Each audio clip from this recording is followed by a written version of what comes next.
안녕하세요. 제 인생에서 가장 든든한 조력자이자 또 가장 친한 친구라고 자신 있게 말할 수 있는 제 남편과 눈에 넣어도 아프지 않을 만큼 너무나 사랑스러운 남매를 키우고 있는 40대 초반의 여성 은혜라고 합니다. 저는 만약 누군가가 저에게 다가와 당신 인생에서 가장 큰 행운이 무엇이었냐고 묻는다면 단언컨대 지금의 제 남편을 만난 것이라고 조금의 망설임도 없이 그렇게 대답할 수 있습니다. 그만큼 제 남편은 제 인생에 있어서 절대로 없어서는 안 될 아주 소중하고도 귀한 존재랍니다. 그건 비단 저한테만 해당하는 이야기는 아닐 겁니다. 저희 아이들에게도 그리고 저희 친정 부모님께도 아마 마찬가지일 거라고 생각해요.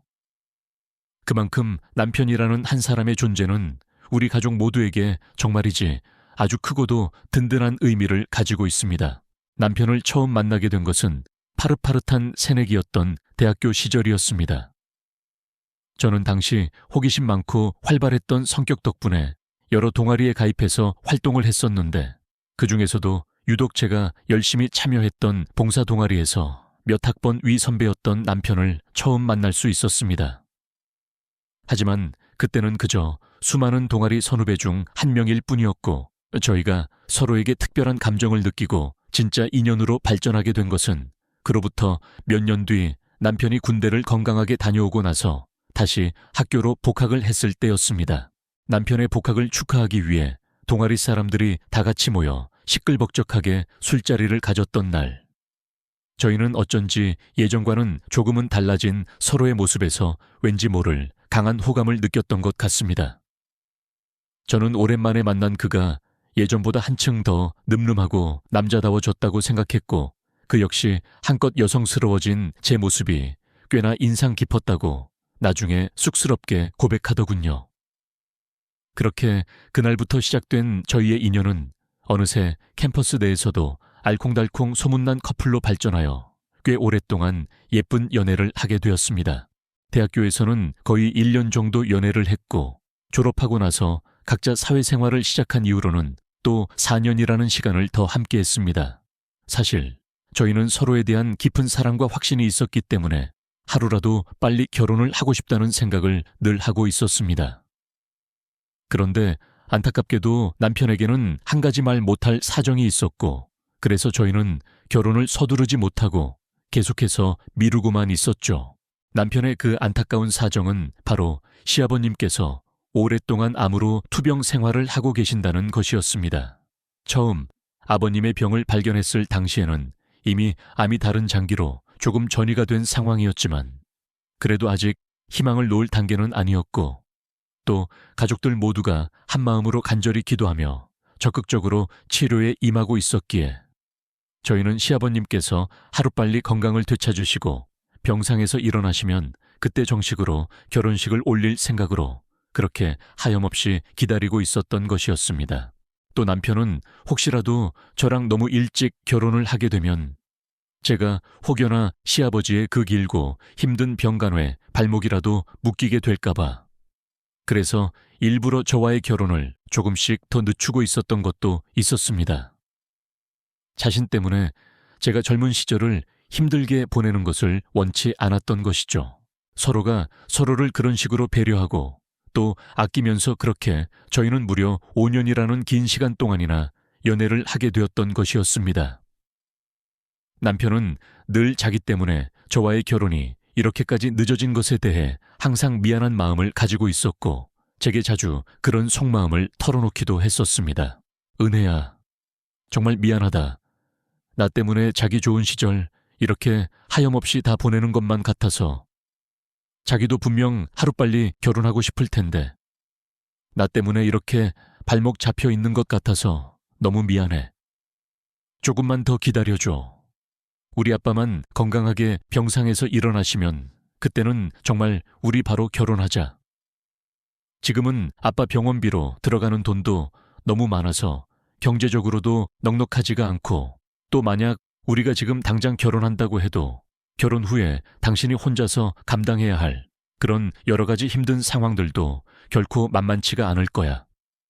그러니까 우리 아주 조금만 더 힘내보자. 저는 그런 남편의 말에 언제나 괜찮다고, 나는 아무렇지도 않다고 그렇게 그를 안심시키려 애썼습니다. 아니야, 오빠. 나는 정말 괜찮아. 그리고 솔직히 말하면 나는 지금 당장이라도 우리가 결혼해서 내가 시아버님 병간호를 한다고 해도 아무런 상관없어. 그런데 나는 오빠가 그걸 너무 부담스러워하고 힘들어할까봐 그래서 그냥 묵묵히 기다리고 있는 것뿐이야. 그리고 나는 이렇게 오빠랑 알콩달콩 연애하는 지금 이 시간도 너무나도 좋으니까 오빠는 나한테 전혀 미안해할 필요 없어. 나는 그냥 오빠만 내 곁에 있으면 그것만으로도 충분해. 정말 고마운 애야, 우리 은혜는. 대신 내가 너한테 평생을 두고두고 잘할게. 약속할게. 저희는 그렇게 서로에게 늘 힘이 되어주고 또 버팀목이 되어주며 언젠가는 함께할 그 행복한 결혼을 꿈꾸면서 하루하루를 보내고 있었죠. 제가 남편을 그토록 사랑하고 또 존경하는 이유는 바로 이런 그의 깊은 속내와 따뜻한 마음 때문이었습니다. 그렇게 서로를 다독이고 위로하며 힘든 시간을 함께 견뎌내던 어느 날이었습니다. 시아버님께서 저와 남편을 조용히 당신의 병실로 부르셨습니다. 한눈에 보기에도 아버님의 병세는 이전보다 훨씬 더 깊어져 있었고 말씀하시는 것조차 몹시 힘겨워 보이셨습니다. 저희는 애써 아무렇지도 않은 척 밝은 표정을 지으려 노력했지만 이미 마음속으로는 불길한 예감에 휩싸여 있었습니다. 아들아, 그리고 우리 예쁜 며느리 될 은혜야. 이리 좀 더 가까이 와서 앉아보렴. 아버님은 가쁜 숨을 몰아쉬며 힘겹게 입을 여셨습니다. 내가 너희 둘에게 참으로 미안한 짓을 하고 있는 것 같구나. 이 못난 아비가 괜히 아프기만 해서 우리 착한 아들 앞길도 다 막고 있는 것 같고 또 우리 은혜 저렇게 꽃같이 예쁜 나이에 나 때문에 결혼식도 제대로 못 올리고 시간만 보내게 하고 있으니 내가 정말이지 면목이 없구나. 아니에요, 아버님. 그런 말씀 마세요. 저희 정말 괜찮아요. 아버님 건강만 얼른 회복하시면 저희는 그때 가서 결혼해도 아무렇지도 않아요. 그러니까 너무 그런 걱정은 하지 마시고 얼른 기운만 차리세요. 네, 제가 애써 밝은 목소리로 말씀드렸지만 아버님은 그저 힘없이 고개만 저으셨습니다. 아니다, 은혜야. 내 그 착한 마음이야. 내가 누구보다 잘 알지만 솔직히 말해서 앞으로 나도 내가 언제까지 이렇게 너희들 곁에 더 버티고 있을 수 있을지 잘 모르겠다. 그래서 말인데 너희 둘 서로 진심으로 사랑하고 또 결혼할 생각까지 하고 있는 것이 맞다면 이제는 더 이상 미루지 말고 어서 빨리 결혼식을 올리도록 해라. 그래야 나도 우리 아들 장가가는 모습 그리고 이렇게 예쁜 시어머니는 잠시 아무 말 없이 저희 두 사람의 얼굴을 번갈아 바라보시더니 이내 눈물을 글썽이며 말씀하셨습니다. 나을 때까지 기다렸다가는 나 평생 혼주석에도 한번 제대로 못 앉아보고 그렇게 영영 너희들 곁을 떠나게 될지도 몰라. 그러니까 너희 둘 다 이제 그만 서둘러서 결혼 준비하도록 해라. 아비로서 너희에게 해줄 수 있는 마지막 부탁이다. 아버님은 자신의 상태를 이미 직감하고 계셨던 것인지 저희에게 그렇게 결혼을 서두르라고 간곡히 부탁하셨습니다. 그때는 이미 시아버지의 암이 말기 상태로 접어들면서 하루가 다르게 몸이 점점 더 안 좋아지고 계시던 때여서 저희도 아버님의 그 간절한 마음이 충분히 이해가 가고도 남았습니다. 그래서 저희 두 사람은 시아버지의 그 마지막 뜻을 따라 최대한 빨리 결혼식을 올리는 것으로 어렵게 마음을 정했습니다. 물론 제 남편은 끝까지 혹시라도 제가 시아버지 병간호 문제로 힘들어하게 될까봐 망설이기도 했지만 저는 나는 정말 괜찮으니까 우리 아버님 소원 꼭 풀어드리자. 그리고 나는 아버님 간병하는 거 조금도 힘들거나 부담스럽지 않아.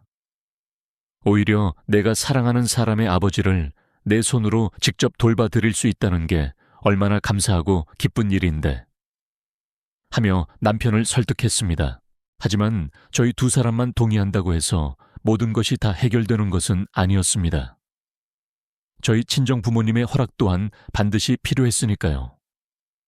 그런데 워낙에 저희 부모님께서는 연애 시절부터 제 남편을 아주 마음에 들어 하셨고, 또 시아버님께서 오랫동안 투병 생활을 하고 계시다는 안타까운 사정도 익히 잘 알고 계셨던 터라 저희의 그 갑작스러운 결혼 결정에도 두 분 모두 너무나도 흔쾌히 허락을 해주셨답니다. 그래, 잘 생각했다. 아픈 사돈어른 소원 풀어드리는 것만큼 더 중요하고 급한 일이 어디 있겠냐. 결혼 준비는 우리가 도울 수 있는 건 최대한 다 도울 테니 너희는 아무 걱정 말고 어서 빨리 식부터 올리도록 해라.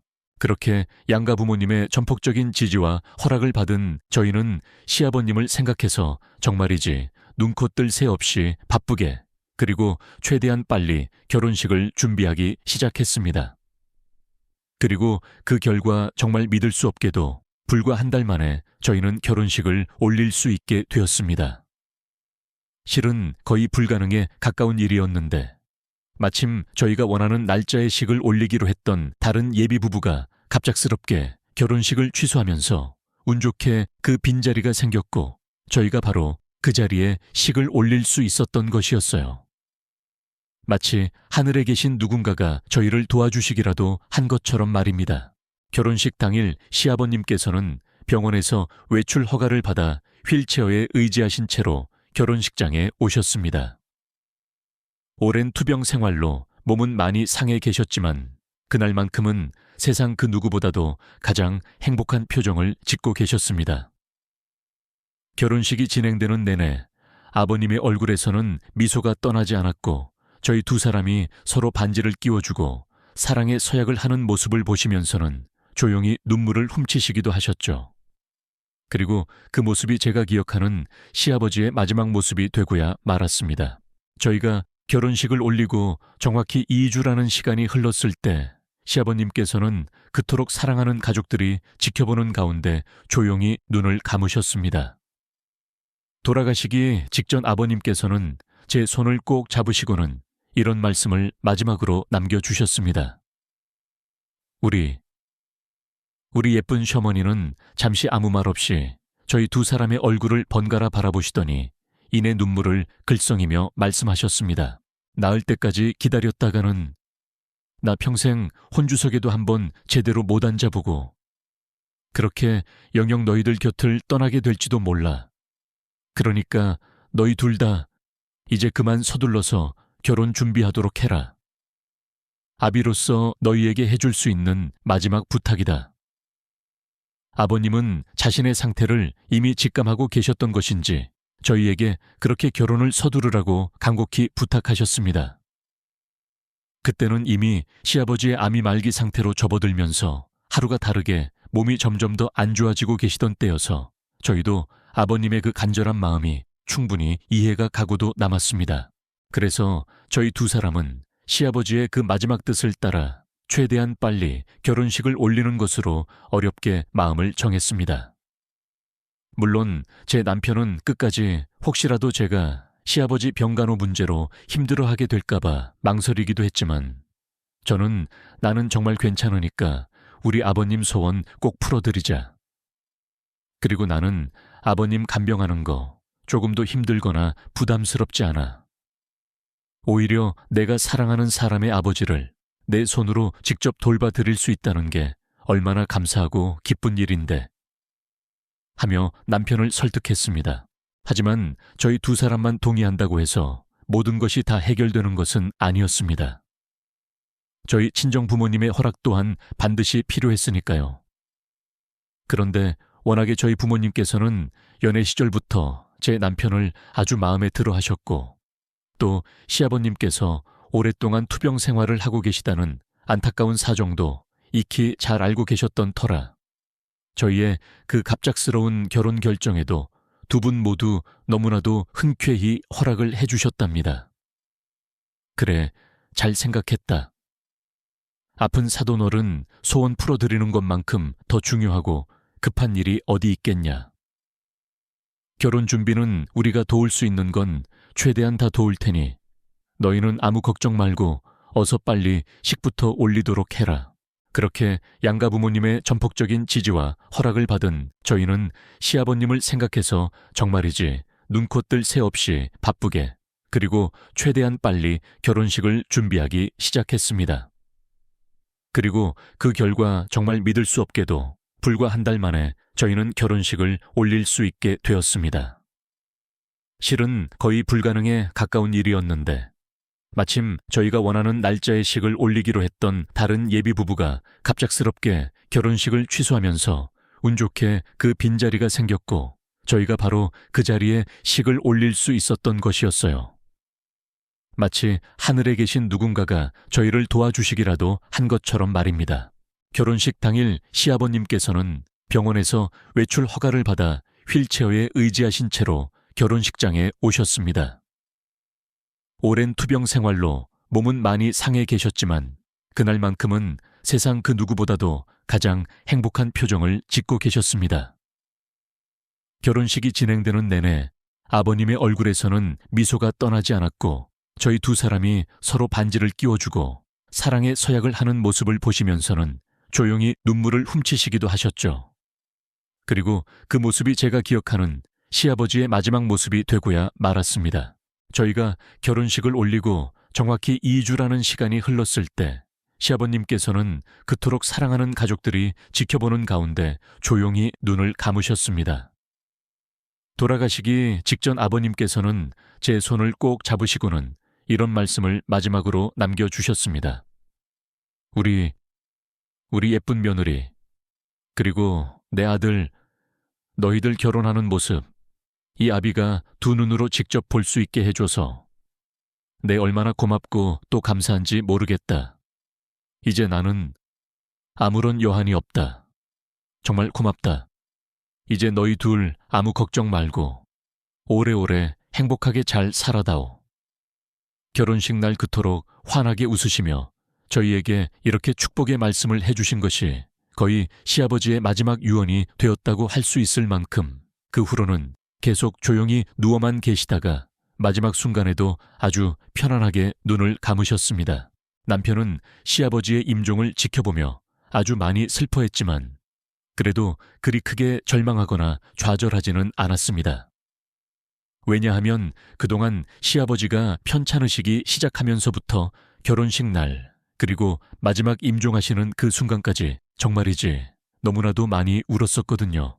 그날 저희 결혼식은 거의 양가 가족들과 하객들까지 전부 다 눈물과 콧물을 다 쏟아낼 만큼 아주 특별하고도 슬픈 눈물의 결혼식이었기 때문에 어쩌면 저희는 정말 아무런 후회 없이 시아버지를 편안하게 보내드릴 수 있었던 것 같습니다. 대신 홀로 남으신 시어머님께서 정말 많이 힘들어 하셨죠. 그걸 너무나도 잘 알았기에 저희 친정 부모님께서도 시아버지 장례식에 오셔서는 시종일관 시어머님 곁을 지키시며 그 깊은 슬픔을 함께 나누고 또 진심으로 위로해 주셨습니다. 그리고 제가 더욱더 의외라고 생각했던 것은 저희 친정 부모님 두 분 모두 장례 절차가 진행되는 그 3일 내내 빈소를 함께 지켜주시면서 저희 시댁 식구들에게 큰 힘이 되어주셨다는 것이었습니다. 사실 그렇게까지 안 하셔도 되는 것이었는데 워낙 저희 두 사람이 연애할 때부터 양가 부모님들께서 서로 자주 왕래하시며 잘 알아오셨던 분들이라 그런지 시아버지가 가시는 그 마지막 길에도 그렇게 끝까지 함께 해주시더라고요. 그때는 정말이지 제 부모님이신데도 불구하고 참으로 감사하고 또 존경스러운 마음이 들었던 기억이 납니다.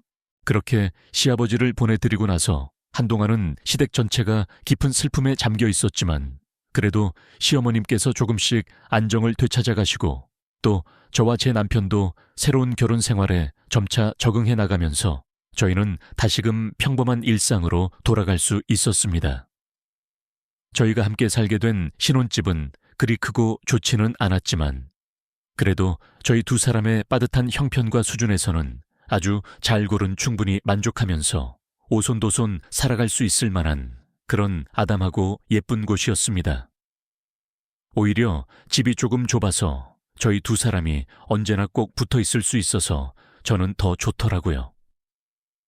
이 소박한 보금자리에서 저희는 그렇게 새로운 미래를 꿈꾸며 행복한 나날들을 만들어가고 있었습니다. 시아버님을 그렇게 가슴에 묻고 한동안은 시어머님을 살뜰히 챙기며 남편과 함께 슬픔을 나누는 시간들을 보냈다. 시어머님께서도 조금씩 기운을 차리셨고 우리 부부 역시 각자의 일상으로 돌아가 신혼생활에 집중하기 시작했다. 우리가 함께 살게 된 신혼집은 그리 크고 으리으리하지는 않았지만 그래도 우리 두 사람의 빠듯한 형편과 수준에서는 아주 신중하게 잘 고른 충분히 만족하면서 오손도손 재미있게 살아갈 수 있을 만한 그런 아담하고 예쁜 곳이었다. 오히려 집이 조금 좁아서 우리 두 사람이 언제나 꼭 붙어 있을 수 있어서 나는 더 좋았다. 이 소박하지만 사랑이 넘치는 보금자리에서 우리는 그렇게 새로운 미래를 함께 꿈꾸며 행복한 나날들을 만들어가고 있었다. 그런데 실은 우리가 이 작은 빌라에서 신혼생활을 시작하게 된 데에는 남들이 모르는 작은 사연이 하나 숨겨져 있었다. 사실은 결혼을 준비하던 과정에서 저희 친정아빠께서 저희에게 지금 살고 있는 이 집보다 훨씬 더 크고 좋은 아파트를 신혼집으로 선뜻 해주시겠다고 먼저 말씀을 하셨었거든요. 시댁은 시아버님께서 오랫동안 투병 생활을 하셨던 터라 결혼 자금을 넉넉하게 대주실 수 있는 형편이 아니라는 것을 저희 아빠께서도 미리 알고 계셨고 그래서 당신께서라도 저희 부부의 신혼집을 번듯하게 마련해주고 싶어 하셨던 것이었다. 저희 아빠는 그때까지만 해도 꽤 큰 규모의 사업체를 몇 개나 운영하고 계셨고 경제적으로도 아주 넉넉하게 여유가 있으셨기에 저희에게 그 정도 집 한 채쯤은 충분히 아무렇지도 않게 마련해 주실 수 있는 그런 분이셨다. 그런데 그때 제 남편이 저희 아빠의 그 너무나도 감사한 제안을 아주 정중하지만 단호하게 거절했던 것이다. 장인어른 저희를 생각해 주시는 그 따뜻한 마음은 정말 너무나도 감사하지만 저희는 그 마음만 고이 받도록 하겠습니다. 제가 이 사람 은혜 하나 제대로 건사해서 데리고 들어갈 집 한 칸 마련하지 못할 만큼 그렇게까지 능력 없는 못난 놈은 아니라고 생각합니다. 물론 지금 당장은 장인어른께서 마련해 주시겠다는 그런 크고 좋은 집으로 은혜를 데리고 들어가지는 못하겠지만 그래도 저희 두 사람 처음부터 처가의 도움을 받으면서 결혼 생활을 시작하고 싶지는 않습니다. 그게 너무 죄송스러워서 그러는 것도 물론 있지만 진짜 이유는 따로 있습니다. 이제 저희 두 사람이 앞으로 한평생을 함께 살아가면서 분명히 수많은 역경과 어려움들을 헤쳐나가야 할 텐데 그 첫 시작부터 누군가에게 너무 쉽게 의지하고 기대고 싶지는 않습니다. 아무리 작은 것이라도 저희 두 사람의 힘으로 함께 이루어내고 또 그렇게 차근차근 하나씩 키워나가는 기쁨을 느껴보고 싶습니다. 그렇게 할 수 있도록 장인어른께서 저희를 믿고 한번 지켜봐 주십시오.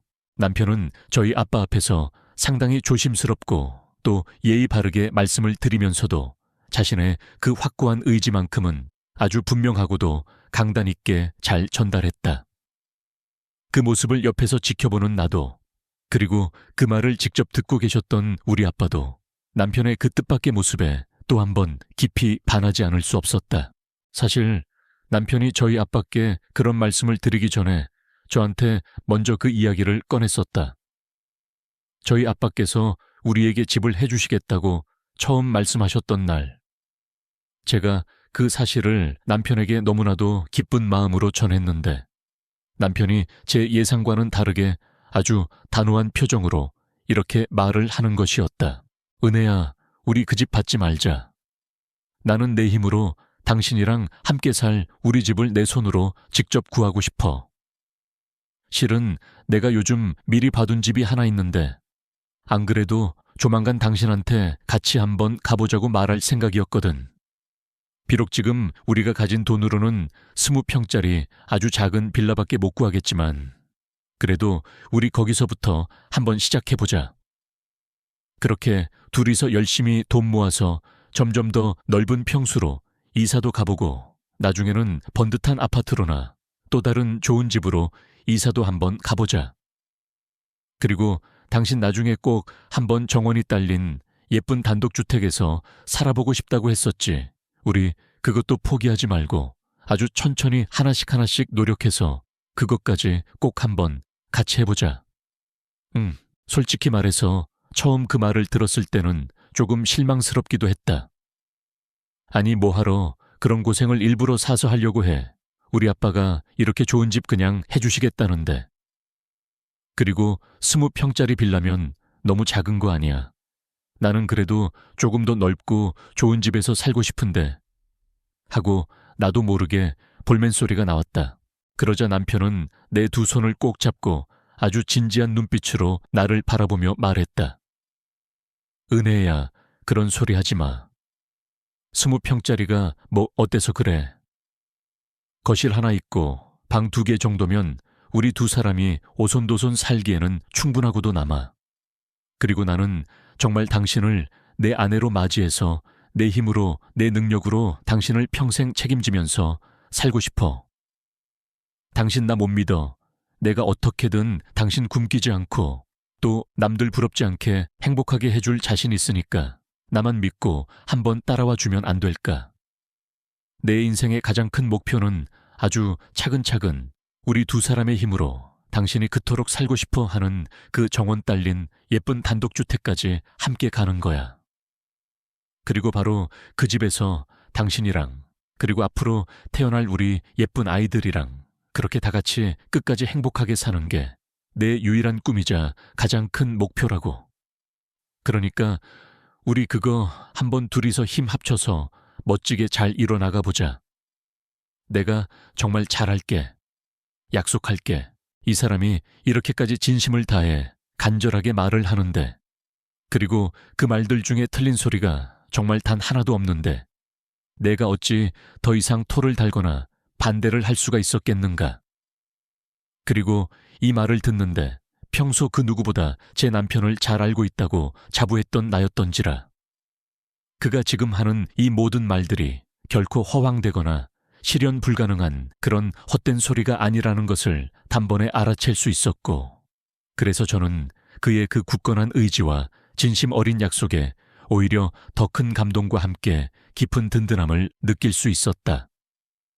덕분에 나는 아무런 망설임 없이 남편 하나만 믿고 결혼식까지 올릴 수 있었던 것이었다. 그리고 그런 남편의 뜻을 전해 들으신 저희 아빠 역시 처음에는 조금 놀라신 듯 했지만 이내 아주 크게 감탄하시며 오히려 그런 사위의 배포와 강단의 더 큰 믿음과 애정을 보여주셨다. 허허참, 내가 역시 사위 하나는 정말 제대로 잘 봤구먼. 아주 생각하는 것이 보통 내기가 아니야. 좋네. 아주 좋아, 자네 뜻이 정. 그렇다면 나도 더 이상은 강요하지 않고 그렇게 하도록 하겠네. 대신에 나랑 막걸리 마셔줄 술 친구는 앞으로도 계속 자주 해줘야 하네. 알았나? 그리고 살다 보면 아무리 제 힘으로 모든 것을 다 해내려고 해도 영 누군가의 도움이 전혀 필요 없이 살아가는 것도 그리 쉽지만은 않은 일이야. 그러니까 정말로 정 힘들거나 내 도움이 꼭 필요한 그런 순간이 오거든. 그때는 절대 혼자서 끙끙 앓지 말고 주저없이 나를 찾아오도록 하게. 알았나 그러라고 부모가 있는 것이니까. 네, 장인어른 그렇게 이해해 주셔서 정말 감사합니다. 그리고 술친구라면 언제든지 불러만 주십시오. 자다가도 벌떡 일어나서 당장 달려가겠습니다. 그래, 우리 사위 아주 그냥 보면 볼수록 마음에 쏙 드는구먼. 그렇게 남편은 장인어른께 또 한 번의 큰 점수를 딸 수 있었고, 나는 그런 두 사람의 모습을 옆에서 지켜보는 것만으로도 너무나도 행복하고 또 뿌듯했다. 그 뒤로는 나 또한 이런 남편 못지않게 정말 좋은 아내, 그리고 또 좋은 며느리가 되고 싶다는 생각에 정말 열심히 노력하고 또 배우면서 살았답니다. 그래서 일부러 시간 날 때마다 시어머님과 함께 장을 보러 다니거나 혹은 시댁에 찾아가서 어머님 옆에 꼭 붙어 다니면서 이런저런 살림 노하우나 음식 솜씨 같은 것들을 정말 많이 배웠어요. 특히나 저희 시어머님께서 음식 솜씨가 상당히 좋으신 편이라 제가 정말이지 배울 점이 아주 많았죠. 어머님, 저 혹시 미역국 맛있게 끓이는 비법 좀 알려주실 수 있으세요? 제가 얼마 전에 남편 생일이라고 집에서 혼자 미역국을 한번 끓여봤는데, 와, 정말 너무너무 맛이 없는 거예요. 어머님 레시피라면 무조건 성공할 수 있을 것 같은데, 저 좀 꼭 좀 가르쳐 주세요. 네, 아이고, 우리 며느리 참 기특하기도 해라. 너도 요즘 회사 다니랴, 집안일 하랴, 눈코 뜰 새 없이 바쁘고 힘들 텐데, 언제 또 그렇게 남편 생일 미역국까지 직접 다 챙겨줬어. 알았어, 알았어. 우리 예쁜 며느리가 이렇게까지 가르쳐 달라고 하는데 이 시어미가 당연히 알려줘야지. 암만 시어머니께서는 저를 정말 친딸처럼 많이 아껴주시고 또 예뻐해 주셨기 때문에 제가 무엇을 하든 늘 그렇게 기특하다고 시어머니의 그 깊고도 따뜻한 손맛을 제가 하루아침에 따라가는 것이 정말 쉽지는 않았지만 그래도 제가 포기하지 않고 귀찮을 정도로 시댁으로 계속 찾아가서 어깨너머로 열심히 음식을 배우고 또 집에서 혼자 연습도 해보는 덕분에 나중에는 얼추 비슷한 맛을 제법 그럴듯하게 만들어 나갈 수 있게 되었더라고요. 그 모습을 옆에서 지켜보면서도 제 남편은 늘 제게 많이 고마워해 주었고 또 그런 저를 더욱더 사랑스러운 눈빛으로 바라봐 주었답니다.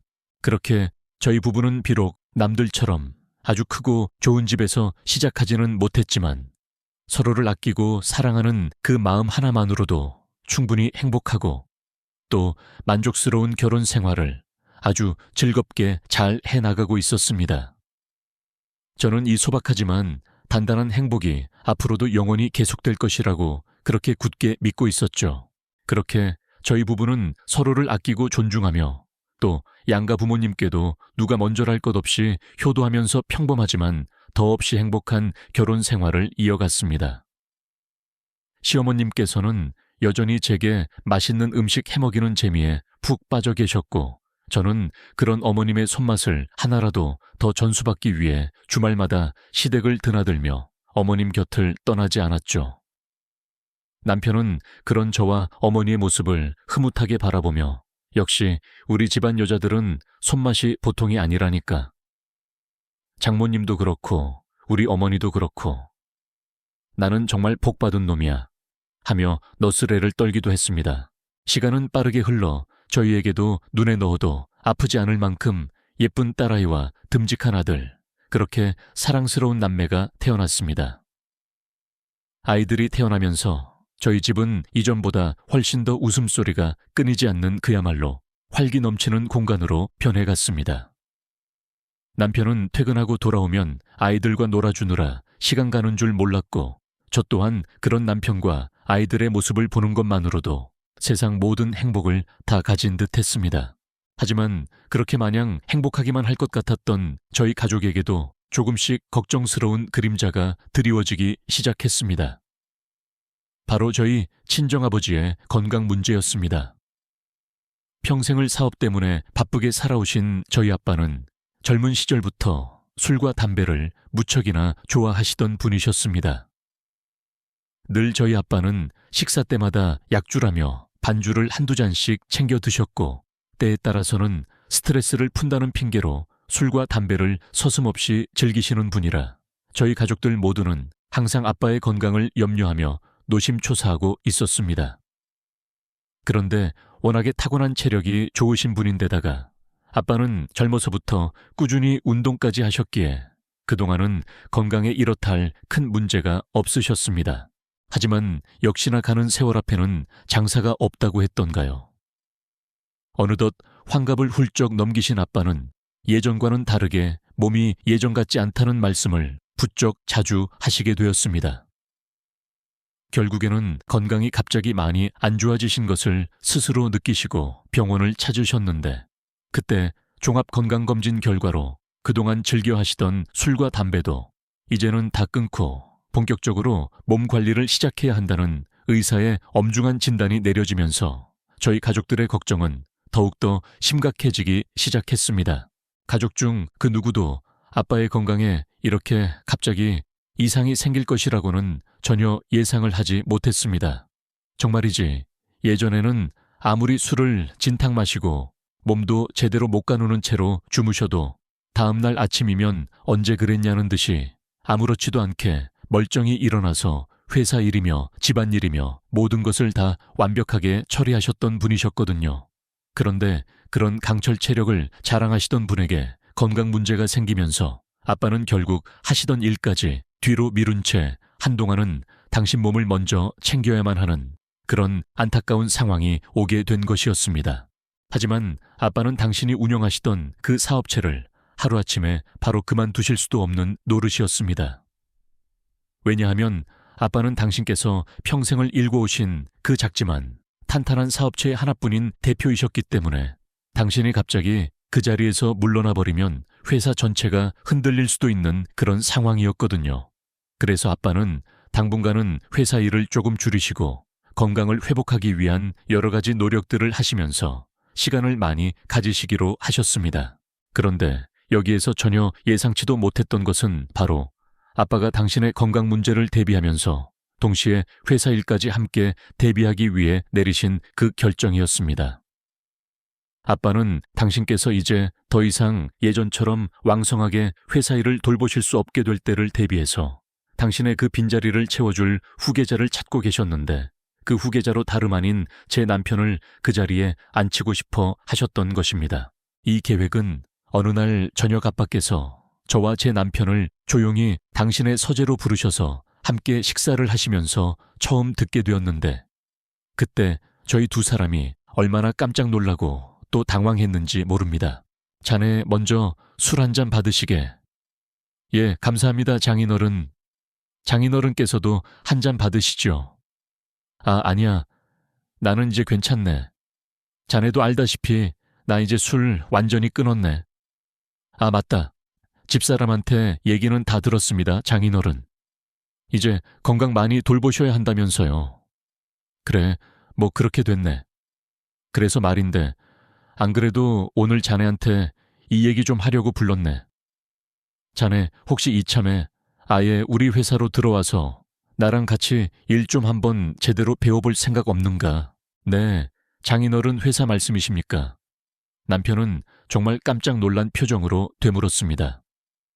그래, 자네도 잘 알다시피 우리 큰애, 그러니까 은혜 오빠 녀석은 지금 하고 있는 그 음악인지 뭔지 하는 것 외에는 영 사업에는 통 관심도 없고 또 소질도 없어 보이니 아무래도 내 뒤를 이어서 이 회사를 맡아줄 사람은 아닌 것 같고. 그래서 내가 가만히 생각해 봤는데 자네가 우리 회사로 들어와서 나한테 처음부터 차근차근 일을 좀 배워보는 건 어떨까 싶어서 말이야. 아빠의 그 갑작스러운 제안에 남편도 그리고 저 또한 너무나도 당황을 많이 했습니다. 물론 저는 아빠의 그 마음이 어느 정도 이해가 가는 부분도 있었습니다. 아빠의 말씀대로 제 오빠는 사업이나 회사 일에는 정말이지 눈꽃만큼의 관심도 없었거든요. 저한테는 오빠 한 명과 아직 결혼 전인 여동생이 한 명씩 있는데 여동생은 아직 나이가 어렸고 오빠는 사업이나 회사 경영과는 전혀 무관한 그런 자유로운 예술가의 길을 걷고 있었습니다. 바로 음악이었죠. 고등학생 시절부터 오빠는 공부보다는 음악에 훨씬 더 큰 재능과 열정을 보였고 대학교도 결국 음대로 들어갈 만큼 일반적인 샐러리맨으로서의 사회생활에는 전혀 뜻이 없어 보였습니다. 그리고 음악을 너무나도 사랑했고 또 잘하고 싶어 했죠. 그래서 대학교도 국내에서 아주 유명한 음대를 우수한 성적으로 졸업했는데 그 뒤로도 몇 개의 앨범을 내고 또 크고 작은 공연도 여러 번 하기는 했었지만 안타깝게도 여전히 무명 음악인으로 힘겹게 생활을 이어가는 중이었습니다.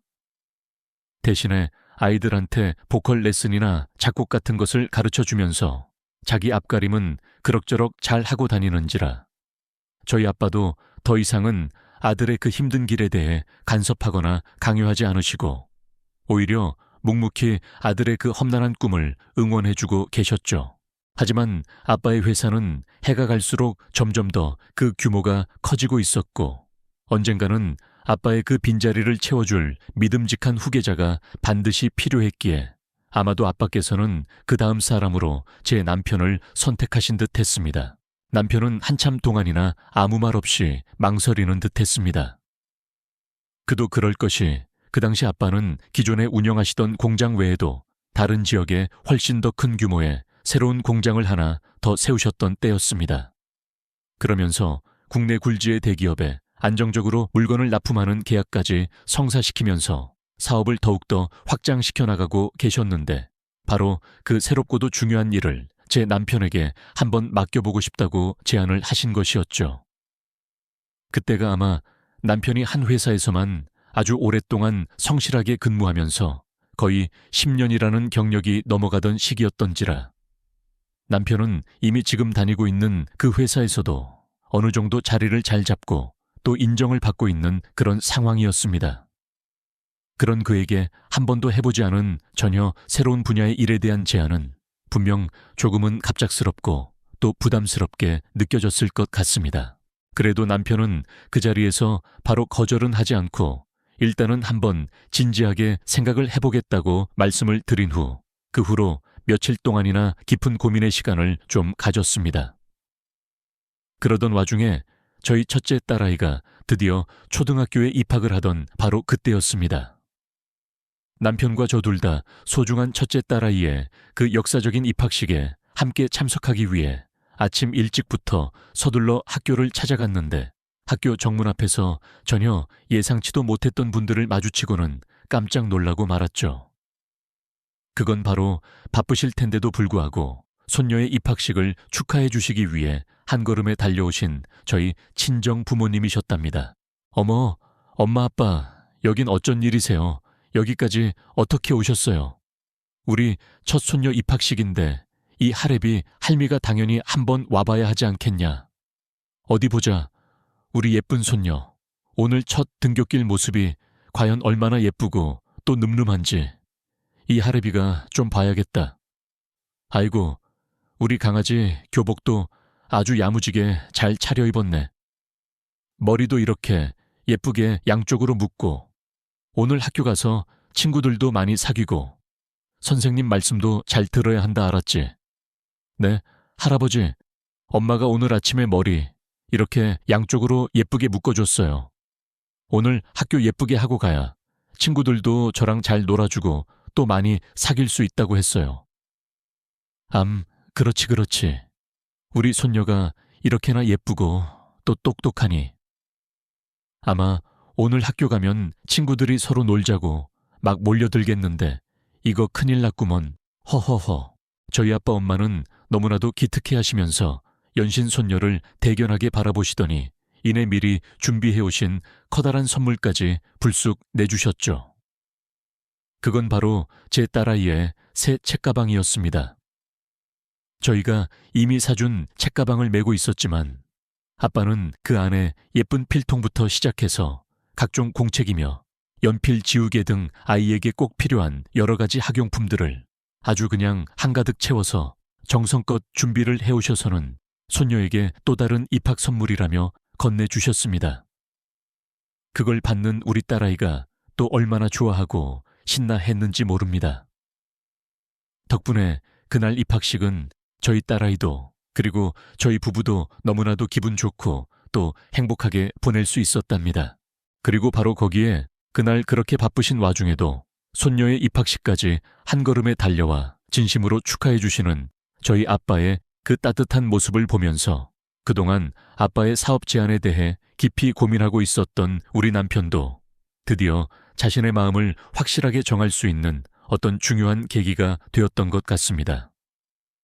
가족들의 크고 작은 일들을 그렇게 하나하나 세심하게 다 챙기시는 장인어른의 그 모습을 보면서 자신 또한 저런 멋진 가장이 되고 싶다는 생각과 함께 배울 점이 정말로 많은 분이라는 것을 다시 한번 깊이 느꼈다고 하더라고요.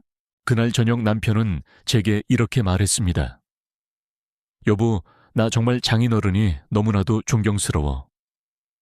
그렇게 정신없이 바쁘게 돌아가는 큰 공장들을 몇 개씩이나 직접 다 관리하시면서도 어떻게 그렇게 가족들 일까지 하나하나 다 놓치지 않고 세심하게 챙기실 수가 있는 건지 정말 대단하신 것 같아. 그러면서도 또 회사를 계속해서 더 크게 확장시켜 나가고 계시잖아. 나 아무래도 장인어른 밑으로 직접 들어가서 제대로 한번 일을 배워야겠어. 내가 그분께 배울 수 있는 것이 정말로 많을 것 같다는 확신이 들어. 그리고 당신도 어차피 아버님 회사에서 같이 일하고 있으니까 우리가 함께 힘을 합치면 서로에게도 훨씬 더 좋은 시너지가 날 수 있을 것 같고 말이야. 당신 생각은 어때? 좋아요. 여보 정말 잘 생각했어요. 나도 아빠가 하시는 일 아주 조금이라도 옆에서 돕겠다고 지금 이렇게 회사에 들어와서 일을 하고는 있지만 솔직히 나 혼자 힘으로는 정말 역부족이라고 생각했었거든요. 그런데 나도 당신이 그렇게 같이 가준다고 하니까 정말 너무너무 든든하고 또 고마워요. 우리 한번 열심히 해봐요. 여보, 남편이 드디어 아빠의 회사로 들어오기로 마음을 정하고 나니 제가 다 뿌듯하고 또 기분이 좋았습니다. 그 뒤로는 남편도 저와 함께 아빠의 회사에 합류하여 아빠의 일을 본격적으로 돕게 되었답니다. 그런데 역시나 제 남편은 그렇게 호락호락한 사람이 아니었습니다.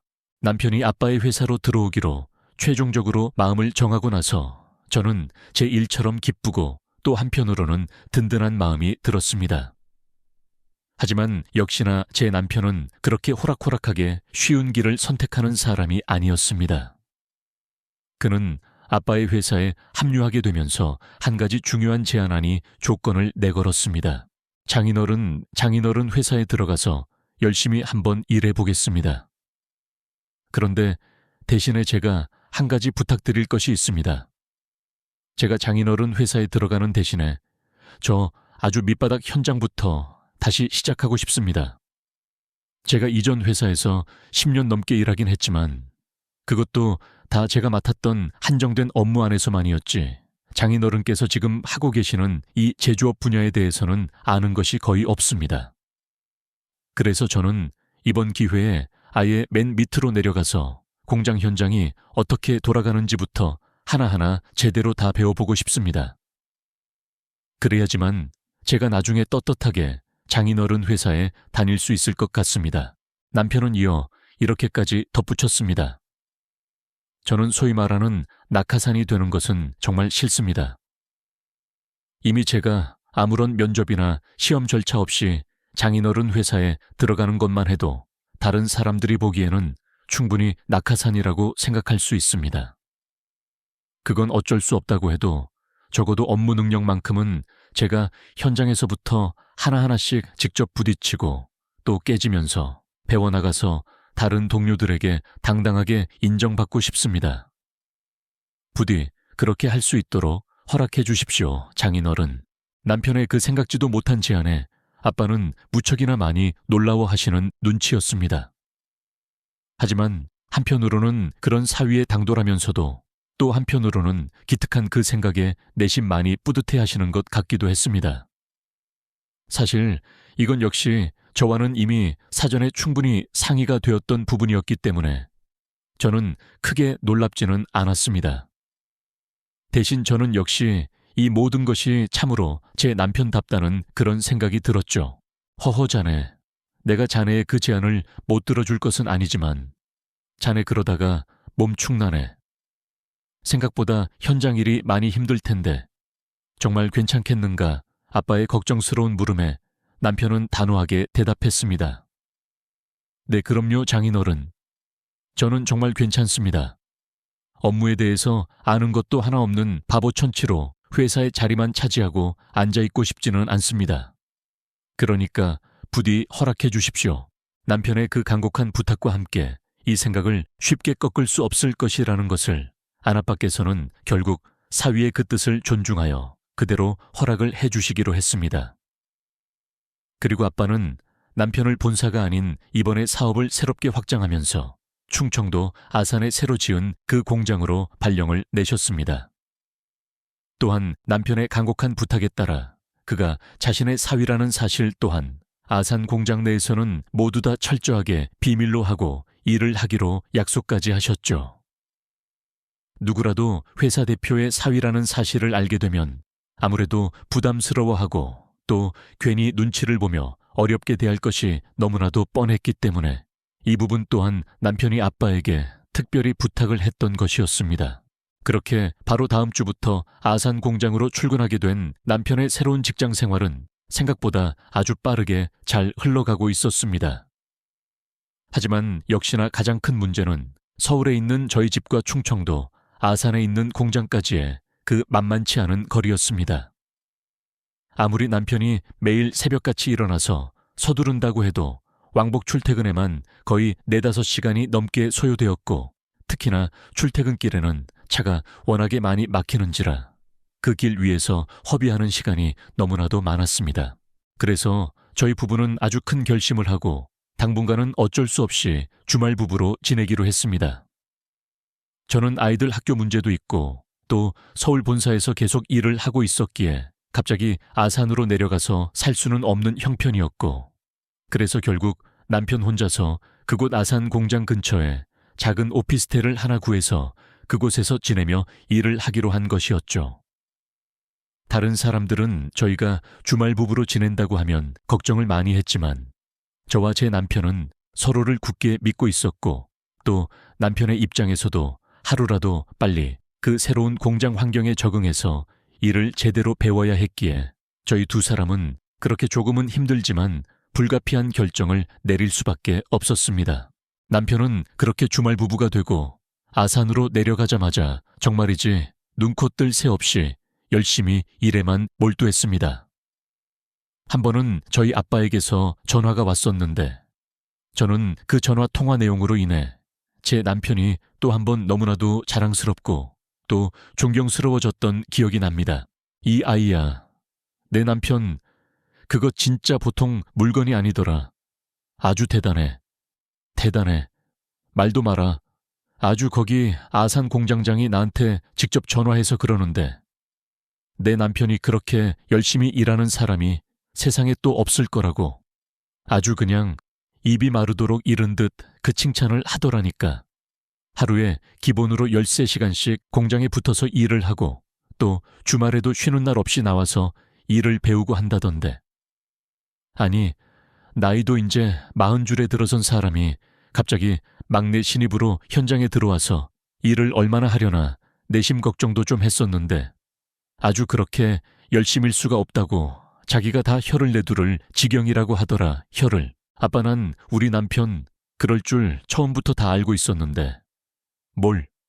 우리 남편이 원래 뭐 하나 하기로 작정을 하면 아주 그냥 끝장을 보고야 마는 그런 무서운 성격이라 아마 지금도 아산에서 엄청나게 열심히 하고 있을 거야. 그러니까 그렇게 몸도 마음도 다 힘들 텐데도 굳이 아산까지 내려가서 혼자 지내고 있는 거 아니겠어?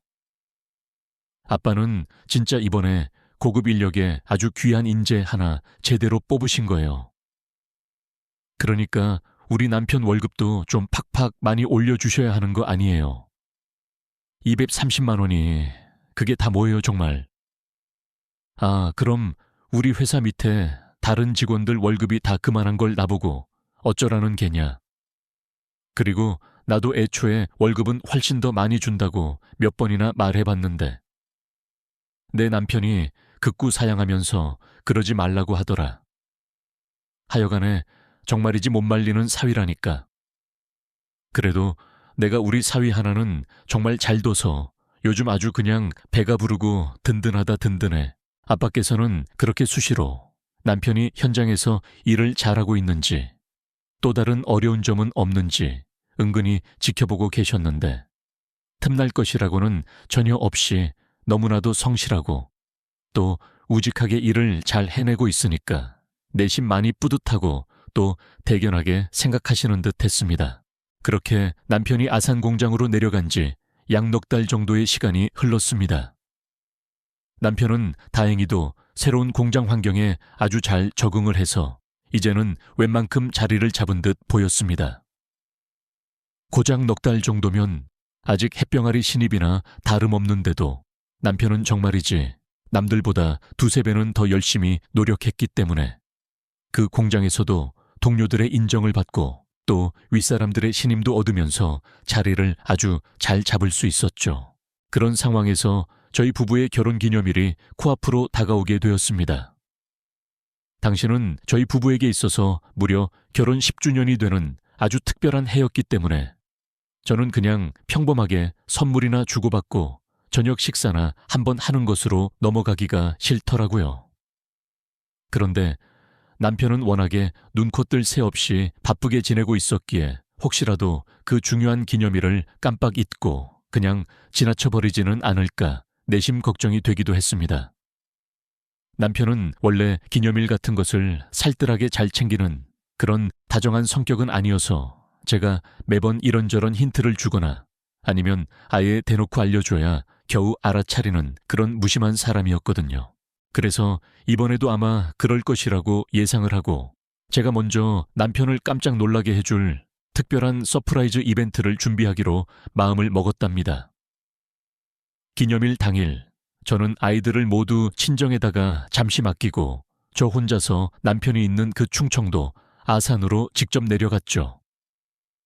아산에 가서는 시내에서 가장 예쁜 꽃다발과 케이크를 사고 또 제가 미리 집에서부터 정성껏 준비해간 결혼기 프로미스일 선물까지 바리바리 챙겨 들고는 한껏 부풀어 오른 설레는 마음으로 남편이 있는 그 공장으로 향했습니다. 거기에 남편 회사 동료들에게 함께 나눠 드시라고 맛있는 간식까지 한 아름 사들고 갔었기에 더욱더 떨리고 또 기대되는 마음으로 공장 방문을 했죠.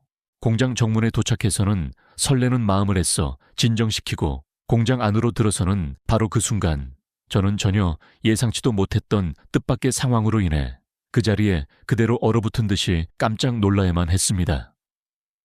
양손에 선물이며 간식이며 무겁게 들고 들어간 그 공장 안 한쪽 구석에서 누군가의 아주 크고 사나운 고함 소리가 들려오기 시작했던 것입니다. 멀리서 보니 어떤 작업복을 입은 남자가 다른 남자 직원 한 명을 세워두고 아주 심하게 혼을 내고 있는 듯했고 저는 그 험악한 상황에 섣불리 끼어들었다가는 오히려 상황만 더 악화시킬 것 같아 일단은 가만히 숨어서 그 상황을 조심스럽게 지켜보고만 있었죠. 그런데 한참 동안이나 그 상황을 지켜보던 중 저는 그 심하게 혼이 나고 있는 남자의 정체를 어렴풋이나마 알게 되면서 너무나도 큰 충격에 그만 제 손에 들고 있던 그 모든 것들을 그 자리에 다 떨어뜨릴 뻔했습니다. 왜냐하면 지금 저기 저 멀리서 알 수 없는 그 남자에게 아주 심하게 혼이 나고 있는 그 불쌍한 사람은 바로 제가 이 세상에서 가장 사랑하고 또 존경하는 바로 저의 남편이었기 때문입니다. 제가 평소에 눈이 그리 좋지 않은 편이라서 멀리 있는 사람의 얼굴까지 정확하게 확인하는 데는 시간이 조금 걸렸습니다. 그리고 처음부터 그 상황에 소리만 집중해서 들었지 그렇게까지 디테일한 모습까지 신경 써서 본 것은 아니었기에 더더욱 그 상황을 정확하게 파악하는데 조금 늦어졌던 것이었죠. 그런데 소리만 들었을 때도 확연하게 알 수 있었던 한 가지 분명한 사실은 지금 제 남편이 굉장히 사소하고 또 쓸데없는 일로 너무나도 부당하리만큼 아주 심하게 혼이 나고 있다는 그런 사실이었습니다. 거기다가 입에 담기도 힘든 온갖 인격 모독적인 발언까지 들어가면서 말이죠. 그건 결코 직장 내에서 흔하게 일어날 수 있는 그런 일반적인 혼나는 내용이 아니라는 것을 저는 단번에 알 수 있었습니다.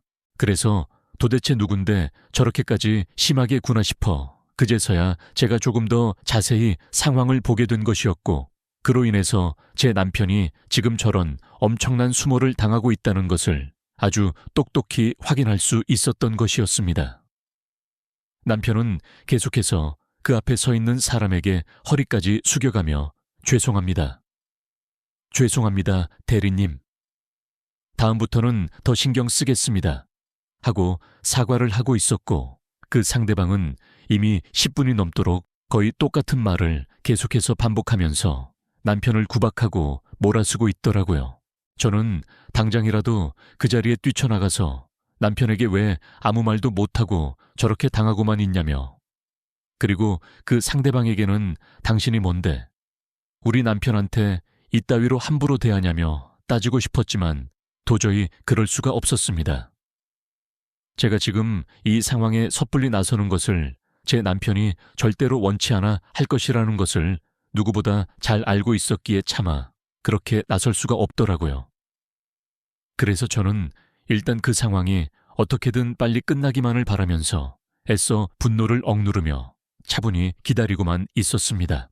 그런데 바로 그 순간 저는 또 한 번 전혀 예상하지도 못했던 그런 경악스러운 상황으로 인해 그만 그 자리에서 그대로 정신을 잃을 뻔했습니다.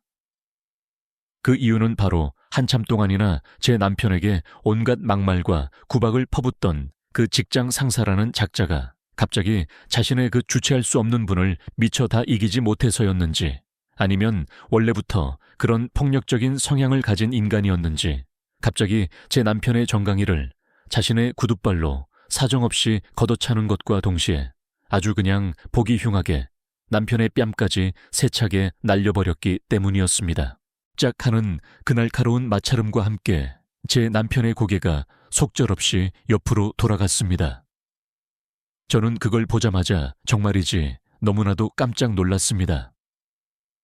거의 비명에 가까운 소리가 목구멍까지 터져 나올 뻔한 것을 가까스로 간신히 참아야만 했죠. 하지만 그 다음 그 인간의 그 파렴치하고도 폭력적인 행동은 도저히 그냥 지켜보고만 있을 수가 없었습니다.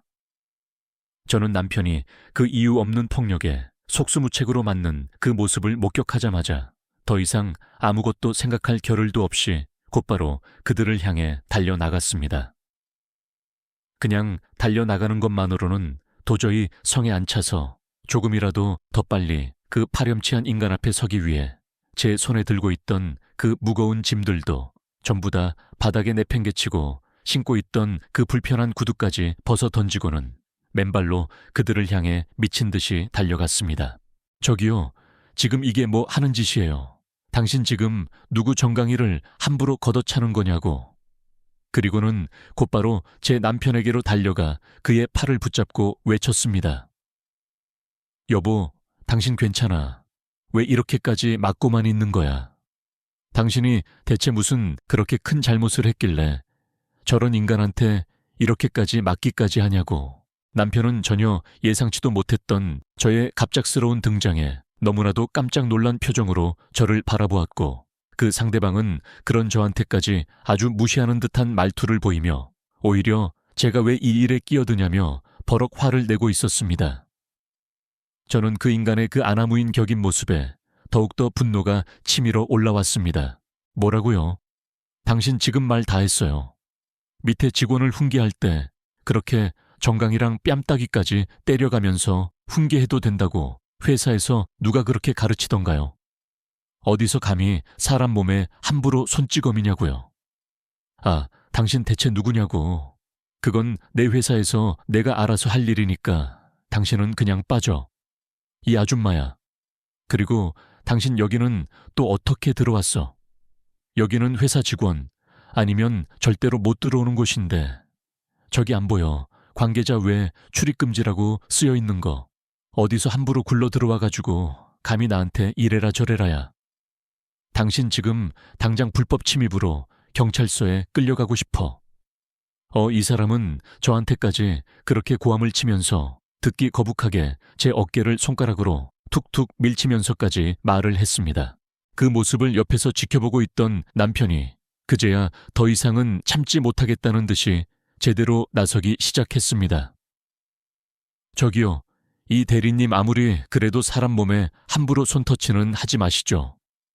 그리고 이 사람 제 와이프입니다. 아까 제가 여보라고 부르는 소리 못 들으셨습니까? 들었지? 들었어.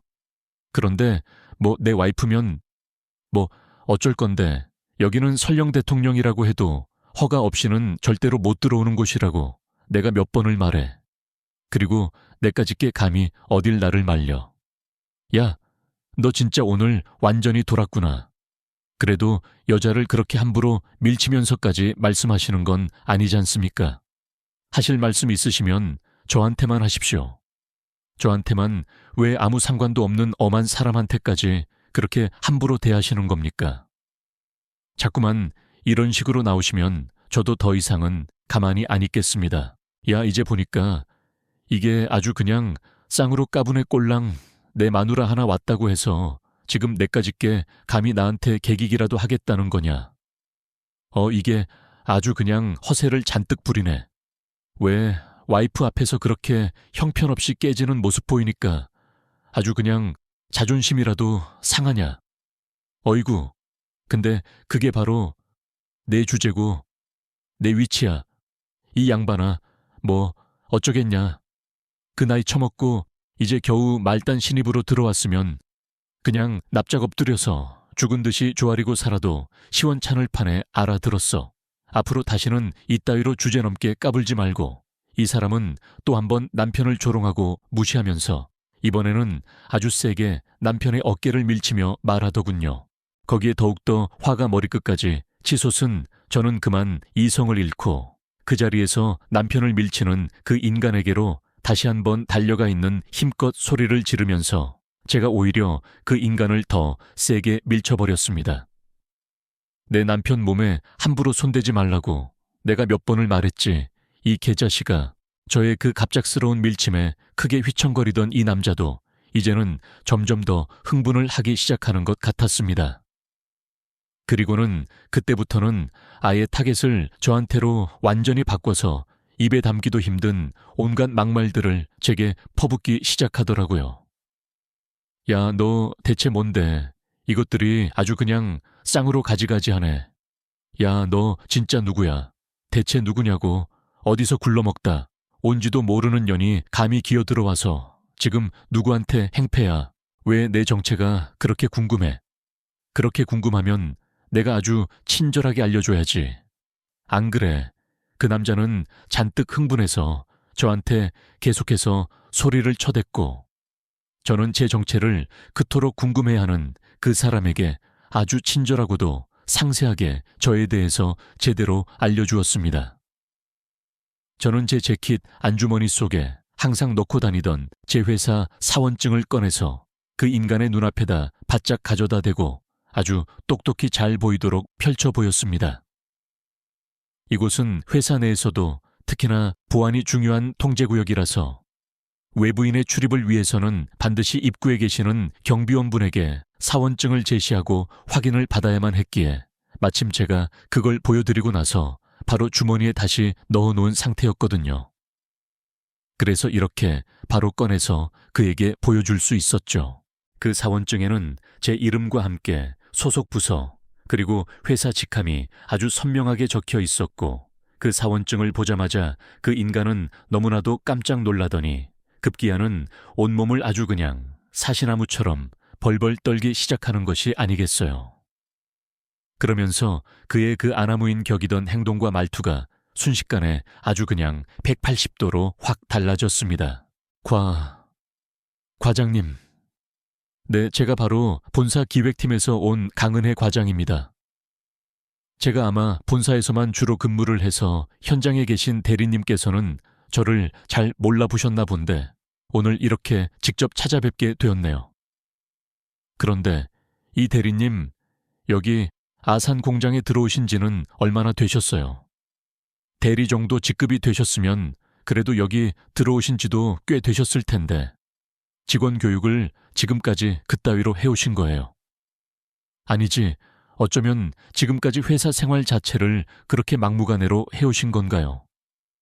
자기보다 밑에 있는 사람들은 이렇게 함부로 부당하게 갈구면서 말입니다. 그게 아니오라. 이 친구가 오늘 작업 중에 실수를 좀 크게 해서 실수를 했으면 그 실수한 것에 대해서만 정확하게 지적하고 혼을 내셔야지. 왜 아무 상관도 없는 M1 사람의 정강이를 걷어차고 뺨까지 때리시냐고요. 그게 정상적인 훈계 방식입니까? 그리고 제가 여기 들어오면서부터 쭉 다 듣고 있었는데 당신 아까 내 남편한테 입에 담지 못할 온갖 인격 모독적인 발언까지 다 하셨잖아요. 그게 어디 작업 실수 때문에 단순히 혼낸 거라고 할 수 있겠어요. 아니잖아요. 지금 당신 꼴을 보아하니 이런 일이 어디 한두 번도 아니었던 것 같은데 안 그렇습니까? 믿기지도 않는 해괴한 변명만 늘어놓는 그 파렴치한 인간을 보면서 저는 여전히 분이 제대로 풀리지 않아서 이 인간에게 아주 그냥 확실한 최후의 한 방을 날려주기로 했습니다. 그리고 역시나 그 인간은 저의 그 서슬 퍼런 최후의 한마디를 듣자마자 그 자리에서 거의 까무러치다시피 하더군요. 그리고 지금 당신이 그렇게 함부로 막 대하고 있는 이 사람, 당신이 감히 그렇게 함부로 대할 수 있는 그런 사람이 아니라는 거 아직도 잘 모르시겠어요. 똑똑히 들으세요. 지금 당신 눈앞에 있는 이 사람이 바로 이 회사 대표이사님의 하나뿐인 사위입니다. 무려 대표이사님 사위라고요. 네, 아니 뭐라고요. 대표이사님 사위라고요. 그럼 과장님께서는 대표이사님 따님이셨단 말입니까? 이제야 겨우 머리가 제대로 돌아가기 시작하는 모양이네요. 이 사람 당신이 그렇게 함부로 얕보고 또 그렇게 막 대우해도 되는 그런 사람이 아니라는 거 이제야 좀 파악이 되셨습니까? 내 남편 처음부터 얼마든지 당신 같은 사람 상사로 여기 이 회사에 들어올 수도 있었던 사람입니다. 그런데도 오직 자기 실력 하나만으로 밑바닥부터 다시 한번 제대로 배워보겠다고 그렇게 스스로 모든 기득권을 다 포기하고 신입으로 들어온 것이라고요. 그런 사람한테 감히 당신이 그따위로 함부로 대해 딱 봐도 자기보다 나이가 훨씬 더 많아 보이는 내 남편한테도 저렇게 함부로 구는데 그럼 그 아래에 있는 다른 어린 직원들한테는 또 얼마나 더 심하게 갑질을 하고 다녔겠어. 당신 내가 오늘부터 아주 철저하게 전부 다 조사할 거야. 내 남편이 지금까지 당신한테 당했던 그 모든 수모와 부당한 대우. 그리고 내 남편 외에 또 다른 피해자들이 있다면 그 사람들이 당했던 모든 수모들까지 내가 아주 그냥 샅샅이 다 파헤쳐서 당신이 저지른 모든 죄값 반드시 다 갚게 해줄 테니까 당신은 그냥 그렇게 가고 단단히 하고 딱 기다리고나 있어. 안 됩니다. 과장님, 제가 정말 큰 실수를 했습니다. 제가 원래는 진짜로 안 그러는데 제가 오늘은 좀 많이 예민한 날이라서 그래서 저도 모르게 그만 실수를 했습니다. 과장님, 제발 저 딱 한 번만 봐주십시오. 네, 예민하다고 사람을 그렇게 패고 모욕을 줘. 그게 지금 말이라고 하는 소리야. 당신 내가 오늘 있었던 이 모든 일들 아주 상세하게 보고서 작성해서 대표님께 그대로 보고할 거야. 그러니까 그냥 그렇게 가고 단단히 하고 회사에서 잘릴 준비나 하고 있으라고. 안 돼요. 과장님 제발요. 저한테는 아직 어린 자식이 2명이나 있습니다. 아직 초등학교도 다 못 갔다고요. 제가 저희 집에서는 유일한 가장입니다. 그러니 제발 저 한 번만 봐주세요. 내 집에 있는 제 불쌍한 와이프랑 처자식들을 생각해서라도 제발 좀 너그럽게 용서해 주세요. 네. 저는 그 인간의 그 역겨운 악어의 눈물에 조금도 마음이 흔들리지 않았습니다. 그래서 그 인간이 제 앞에 아무리 무릎을 꿇고 빌고 또 빌어도 저는 꿈쩍도 하지 않고 그저 싸늘하게 내려다보기만 했죠. 그런데 바로 여기에서 제 남편이 또다시 저를 놀라게 하더군요. 제가 그렇게 그 파렴치한 대리라는 작자의 멱살이라도 잡을 듯이 달려들 기세로 악을 쓰고 있는데 바로 그때 제 남편이 제 앞을 막아서며 저를 말리더라고요. 여보, 이제 그 정도면 됐어. 그만해. 뭐가 그만해. 당신 저 인간한테 아까 그렇게 심하게 맞고도 아직도 정신 못 차렸어. 내가 오늘 아주 버릇을 단단히 고쳐놓을 테니까 당신은 가만히 있어. 저는 흥분을 감추지 못하고 남편에게까지 쏘아붙였습니다. 아니 물론 저 사람이 나한테 함부로 대한 건 명백히 잘못한 일이지만 사실 오늘 내가 작업 중에 실수를 한 것도 맞아. 어쩌면 내가 너무 답답하게 일을 해서, 그래서 저분도 순간적으로 화가 나서 그랬을 수도 있어. 그리고 정말 저 사람 평소에는 다른 사람들한테는 절대 저렇게 함부로 대하거나 그러는 사람 아니니까 당신이 너무 그렇게까지 걱정은 안 해도 괜찮아. 나도 뭐 크게 다친 것도 아니고 이 정도는 괜찮으니까 당신도 이제 그만 화 풀자. 저는 그런 남편의 말에 정말이지 어이가 없었습니다. 아니 방금 전까지만 해도 저렇게 모욕적인 언사와 폭력까지 당해놓고 어떻게 저렇게 태연하게 상대방의 입장을 먼저 생각하고 이해하려고 할 수가 있는 건지. 하지만 한편으로는 저 대리라는 사람에게도 분명 나름의 사정이 있을 것이고 또 그에게도 집에 가면 눈에 넣어도 아프지 않을 처자식이 있을 것이라는 생각까지 미치자 저 또한 더 이상은 강하게 나갈 수가 없었습니다. 역시나 제 남편다운 생각이라는 것을 알면서도 또 한편으로는 그런 남편에 대한 존경심과 함께 약간의 답답함이 동시에 느껴졌죠. 그 사이 남편이 대표이사의 사위라는 사실을 알게 된 그 대리라는 작자는 이미 얼굴이 하얗게 질린 채로 어쩔 줄을 몰라 하며 저희 두 사람의 눈치만 살피고 있었습니다. 그는 아까까지 제 남편에게 야, 너 거리면서 온갖 반말과 막말을 해댔으면서 남편의 진짜 정체를 알고 나자마자 갑자기 아이고 형님 제가 정말 죽을 죄를 지었습니다. 제가 감히 형님같이 귀한 분을 못 알아뵙고 하면서 순식간에 태도를 180도로 바꾸며 비굴하게 나오더군요. 제 남편은 그런 그의 모습에 그저 씁쓸한 미소만 지을 뿐이었습니다. 이 대리님도 이제 그만 진정하시고 얼른 사무실로 들어가 보십시오. 여기 이렇게 계속 서 계셔봤자 별로 좋은 꼴 못 보실 것 같으니까요. 남편의 그 말에 이 대리라는 사람은 네 형님, 아니 저 팀장님 아니 아무쪼록 오늘 일은 제가 다 잘못했습니다. 부디 너그러이 용서해 주시고 또 형수님. 아니 과장님께도 제 사죄의 말씀을 꼭 좀 잘 전달해 주시면 정말 감사하겠습니다 하고는 거의 울상이 된 채로 허둥지둥 그 자리를 떠나버렸습니다. 만약 제3자가 이 모든 상황을 처음부터 끝까지 다 지켜보고 있었더라면 아마 배꼽이 빠지도록 웃었을 겁니다. 그만큼 그 상황이 너무나도 우습고 또 기가 막혔거든요. 그렇게 한바탕 소동이 지나가고 나서 저는 남편에게 물었습니다. 여보, 당신 지금까지 회사에서 계속 저렇게 일했던 거야. 왜 나한테는 그동안 한마디도 말을 안 했어? 그리고 아무리 당신이 작업 중에 실수를 했다고 해도 저렇게까지 심하게 당할 일은 아니었잖아. 남편은 멋쩍은 듯 웃으며 제 손을 잡았습니다. 에이, 회사 생활이라는 게 다 그렇지 뭐.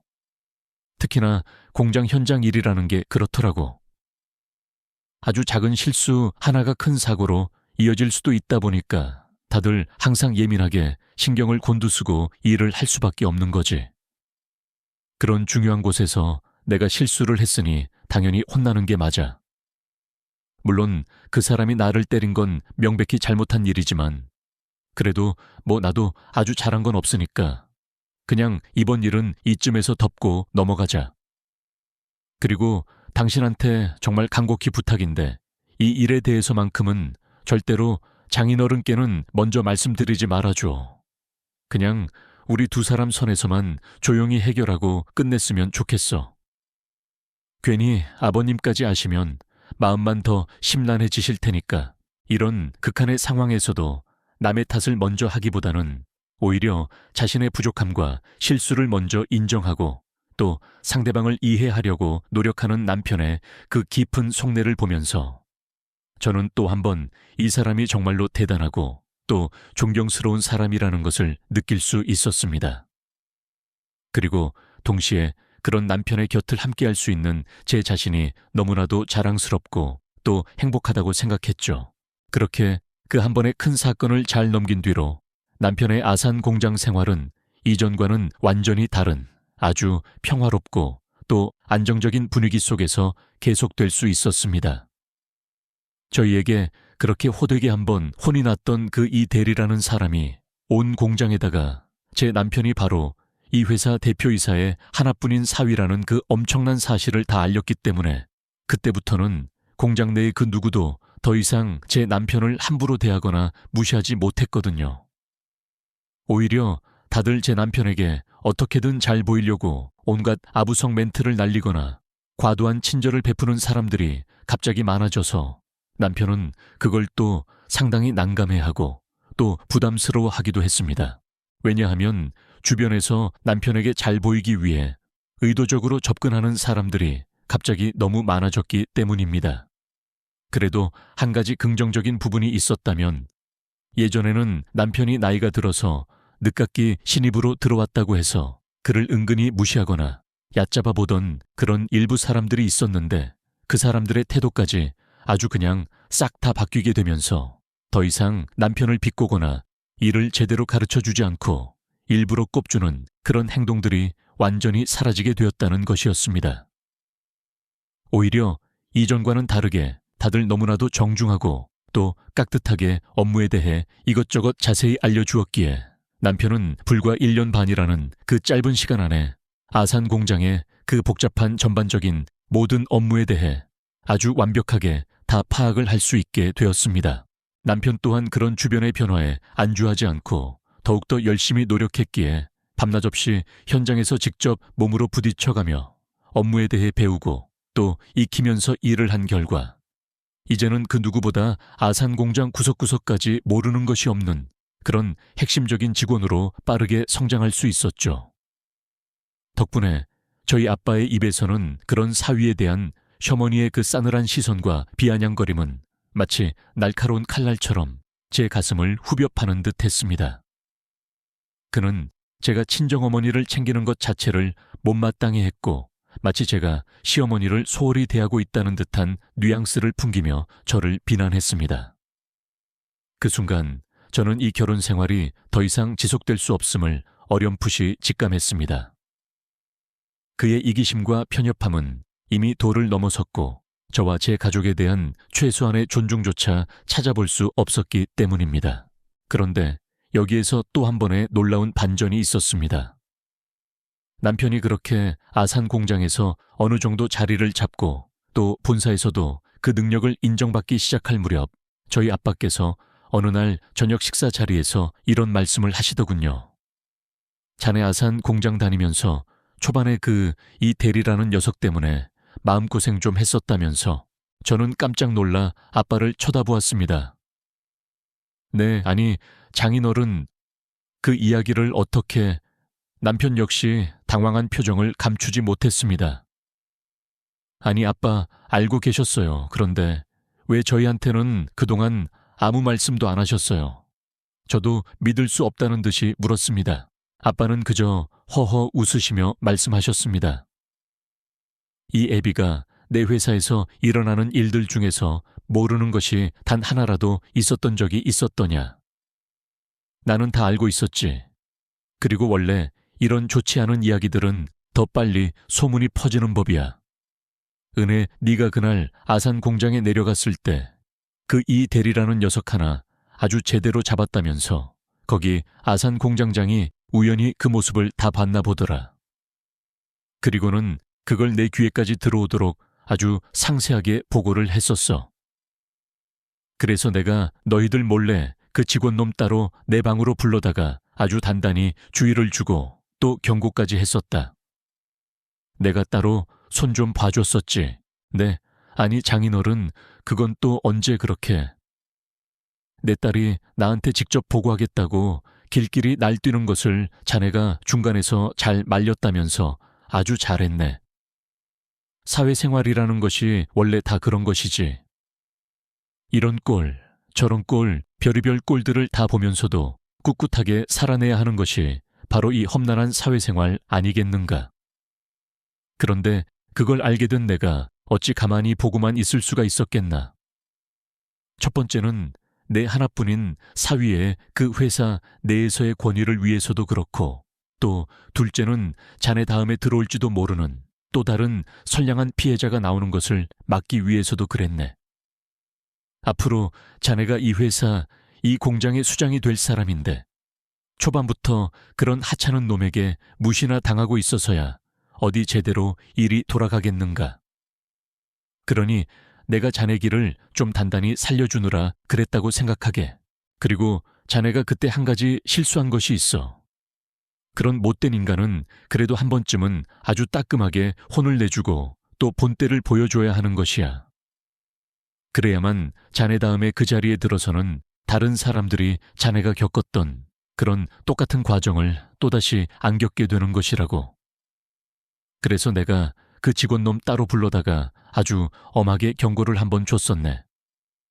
뭐 그래봤자 내용은 별거 없었어.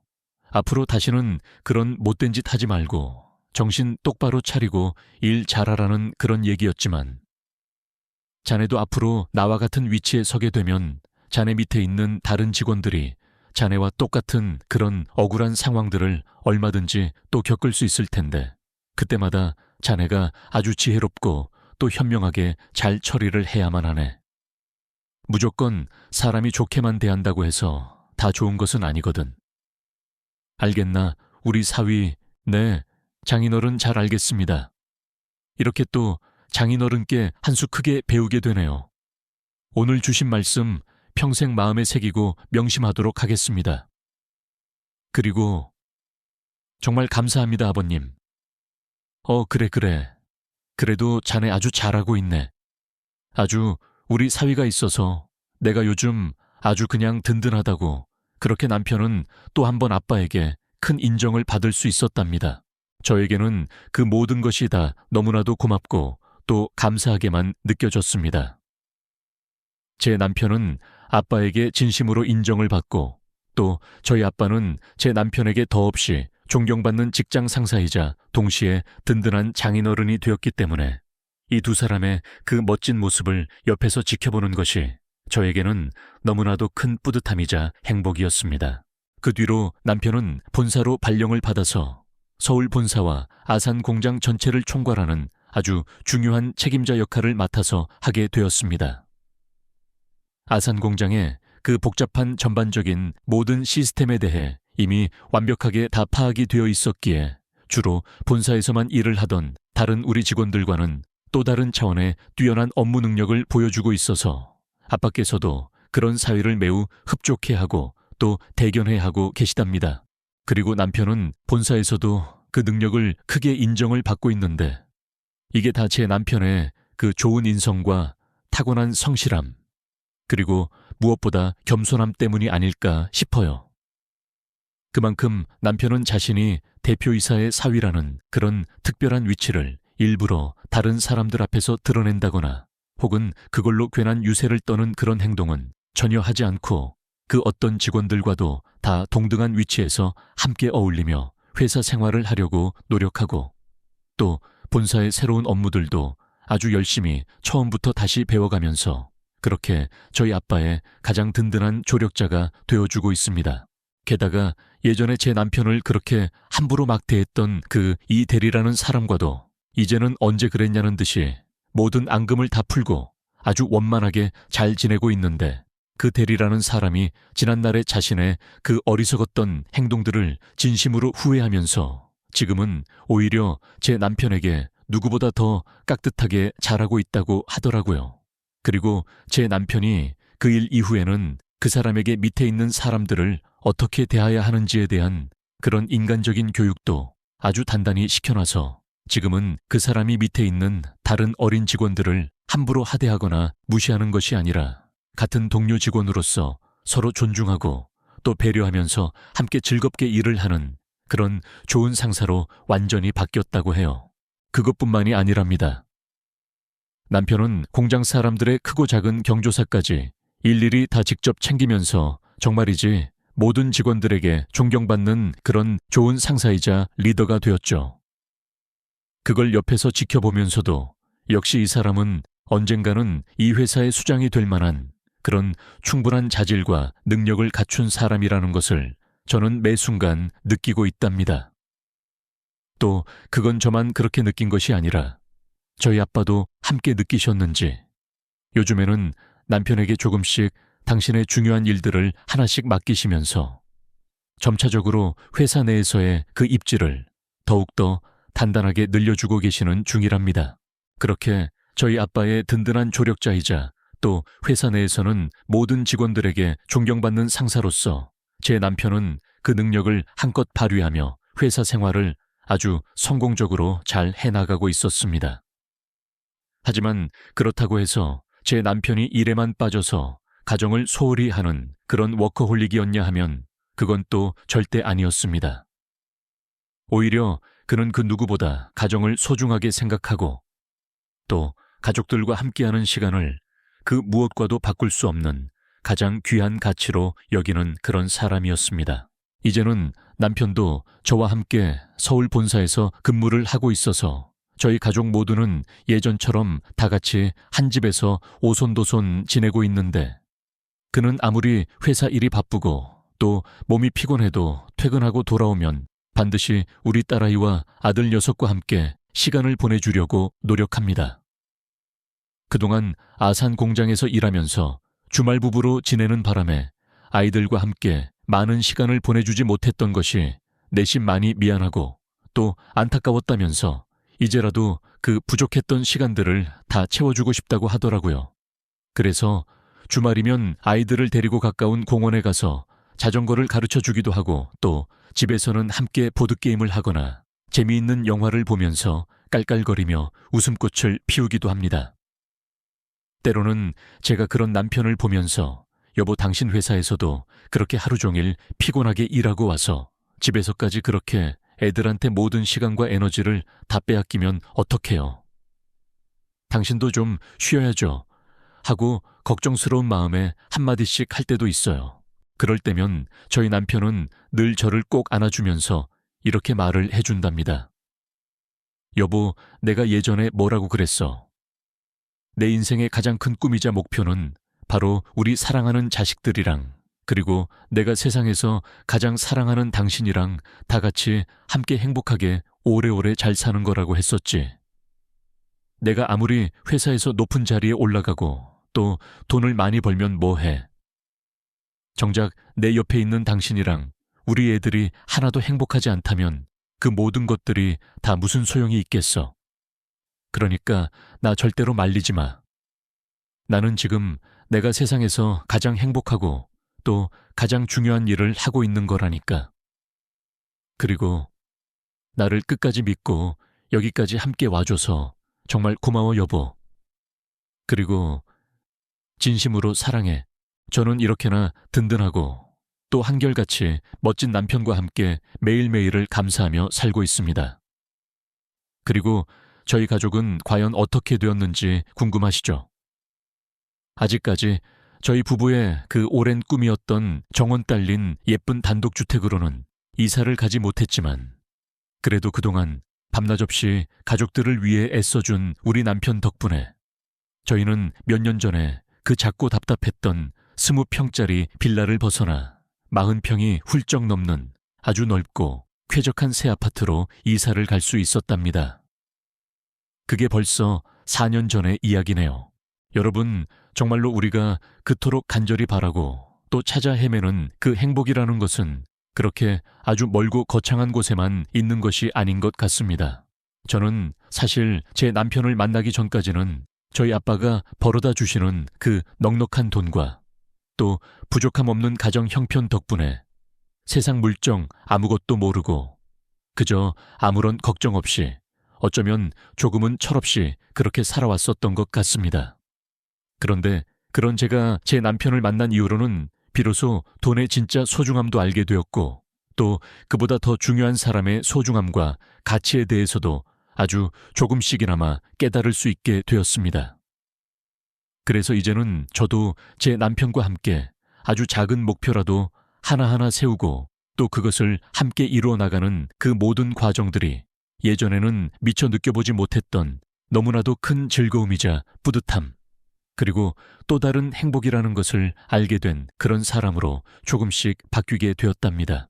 또 제 남편의 그 말대로 이 세상에 그 어떤 직업에도 귀천은 없고 또 사람은 그 누구나 다 똑같이 소중하고 존중받아야 할 존재라는 것을 아주 뒤늦게나마 깨닫게 되어서 그날 제가 아산 공장에서 너무나도 흥분한 나머지 그 이 대리라는 직원에게 함부로 대하고 또 심한 말을 했던 것에 대해 나중에 따로 찾아가서 진심으로 미안했다고 사과를 했었네요. 원래는 제가 먼저 사과할 마음은 전혀 없었는데 그쪽에서 먼저 저를 찾아와서 그날 있었던 모든 일들에 대해 아주 정중하게 사과를 하러 왔었더라고요. 이것도 아마 제 남편의 그 보이지 않는 따뜻한 영향력이 아니었다면 전혀 이루어질 수 없었던 그런 놀라운 상황이었을 겁니다. 저희 회사에서 제 남편에 대해 잘 모르는 어떤 사람들은 간혹 저를 보며 강 과장님은 정말 남자 하나는 잘 만나서 인생 제대로 폈다고 그렇게 뒤에서 수군거리며 말을 한다고 합니다. 하지만 제가 봤을 때는 그건 절대 아니랍니다. 오히려 제가 그리고 저희 가족 모두가 바로 제 남편이라는 그 사람을 만나게 되어서 그래서 저희 모두의 인생이 비로소 제대로 활짝 피어나게 되었다고 저는 그렇게 생각하거든요. 그만큼 우리가 인생을 살아가면서 어떤 사람을 만나고 또 그 사람과 어떤 관계를 맺고 함께하느냐에 따라서 우리의 남은 인생이 참으로 많이 달라지게 되는 것 같습니다. 그러니 지금 이 순간 제 사연을 듣고 계시는 여러분도 꼭 인생에서 좋은 인연, 그리고 무엇보다 좋은 배우자를 만나셔서 저처럼 매일매일 행복하고 또 감사한 날들을 보내시기를 진심으로 바라겠습니다.